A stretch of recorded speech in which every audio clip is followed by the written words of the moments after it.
Imagine travelling back in time to the reign of Henry VIII. Linguists theorise it's the earliest period in English history that you could converse using modern English, unless you ended up transported back to Cornwall. You'd have just as much luck understanding someone speaking Hindi. Cornwall and parts of Devon up until the Middle Ages spoke its own language. The population was almost entirely monolinguistic. They spoke Cornish, a language derived from Brythonic, the language spoken by the Britons, who were widespread across what we now call England prior to the Anglo-Saxon invasion of the 5th century. When the Anglo-Saxons migrated en masse, the Britons were pushed to the west, towards Cornwall, Wales, and even Brittany. Welsh and Cornish are closely linked. The Cornish were often referred to as the West Welsh during the medieval period. It's part of the P language group of Celtic, along with Breton, which it also shares similarities and is mutually intelligible with to a degree.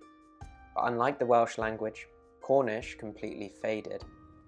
It's hard to say at what point the language became extinct, but certainly by the mid-19th century, the last native speakers had passed away. The language has been reconstructed using old Cornish texts, of which there are a surprising amount. There are several hundred speakers of reconstructed Cornish today, and in 2010, the status of the language was changed from extinct to critically endangered. Cornwall still has a fierce sense of identity. How did this language reach the point of extinction when its Welsh cousin is thriving? The Britons in Cornwall remained independent well into the early medieval period. In the 9th century, they became annexed by the Kingdom of Wessex, but they still had local rulers in place, who paid taxes to the Saxon overlords. But linguistically and culturally, they remained independent. After the Norman conquest, William had large amounts of Breton followers. There were already established trade routes. It was possible for Bretons and Cornish to converse without either side needing to learn the language of the other. So Cornwall keeps its sense of separation from the rest of England. Cornwall is a peninsula, miles away from the new English capital of London.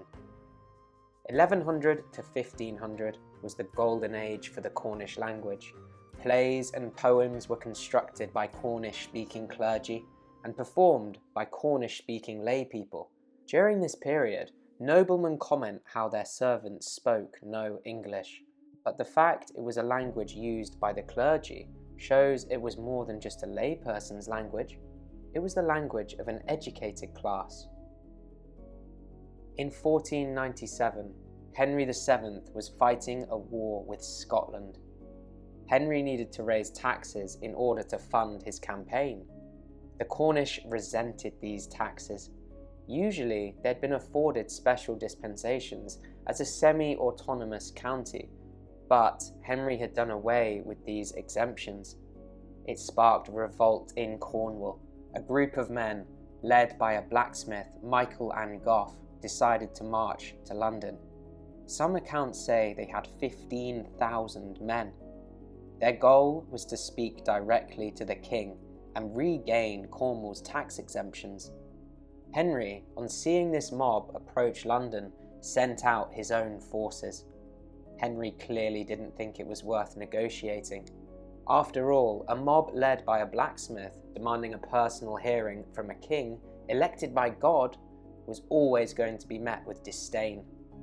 Henry's professional army was sent out to fight the rebels, who were badly armed, had no cavalry, and were easily overcome. Michael and Goff was captured and sent to the Tower. The fact the rebellion was able to muster so many men was admirable, but it was incredibly naive. Cornish was beginning to move further west by the end of Henry VII's reign, but it was still in use in the monasteries in Cornwall, and the west part of the county was still mostly monoglots. Henry VIII succeeded his father and cut ties with the Catholic Church. The monasteries in Cornwall, where all the Cornish literature was being written, were dissolved. Very few written works of Cornish are produced after this period.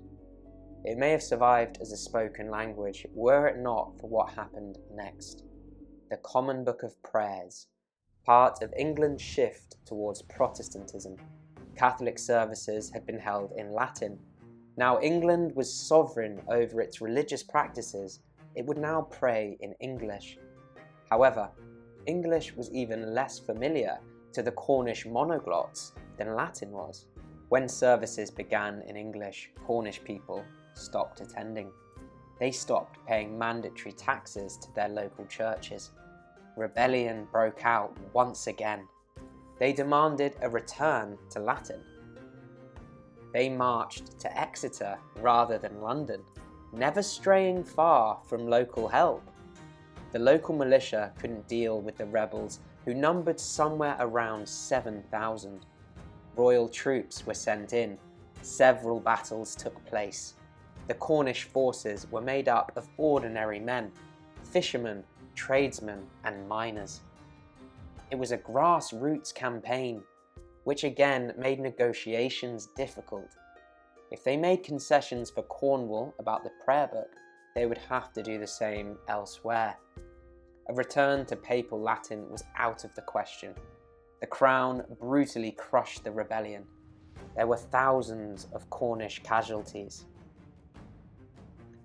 The prayer book was enforced in English. The western Cornish communities had lost a lot of their young men to the fighting.